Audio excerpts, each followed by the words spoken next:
현직 장차관 중에도 5명 가운데 1명은 지금 이 시점에도 주택 여러 채를 보유하고 있는 것으로 확인됐습니다. 올해 공개된 고위공직자 재산 내역을 토대로 YTN이 이후 변동 사항을 추적해 장차관 41명의 현재 주택 보유 현황을 조사해봤습니다. 이정미 기자입니다. 통일부 장관 내정자를 포함하면 19개 부처 장차관은 41명, 이 가운데 3주택자는 1명이었고 주택 2채와 오피스텔 1채를 가진 사람은 2명이었습니다. 2주택자는 4명, 1주택자지만 주택 지분을 추가로 보유한 사람도 1명 있었습니다. 국토교통부의 산정 기준에 따라 오피스텔을 주택수에서 제외하더라도 장차관의 19.5%, 5명 가운데 1명은 다주택자였습니다. 유일한 3주택자는 박백범 교육부 차관입니다. 서울 서초와 서대문, 충북 청주에 집이 있습니다. 서대문 주택을 매물로 내놨지만 아직 팔리지 않았고 나머지 2채엔 가족이 실거주하고 있다는 설명입니다. 2주택의 오피스텔을 가진 장관은 2명, 처분 계획은 아직 없어 보입니다.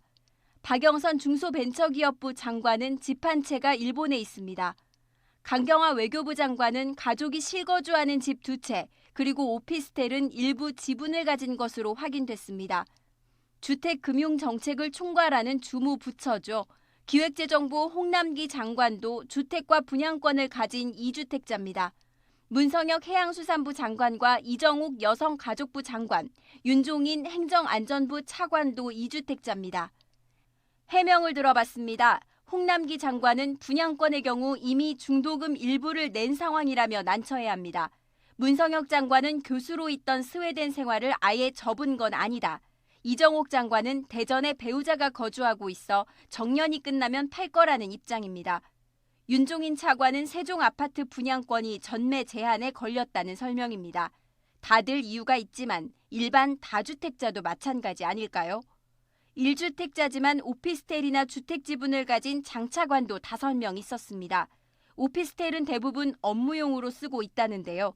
법무부 추미애 장관은 임기가 끝나면 처분할 거다. 고기영 차관은 오피스텔도 문제가 된다면 처분하겠다는 뜻을 밝혔습니다.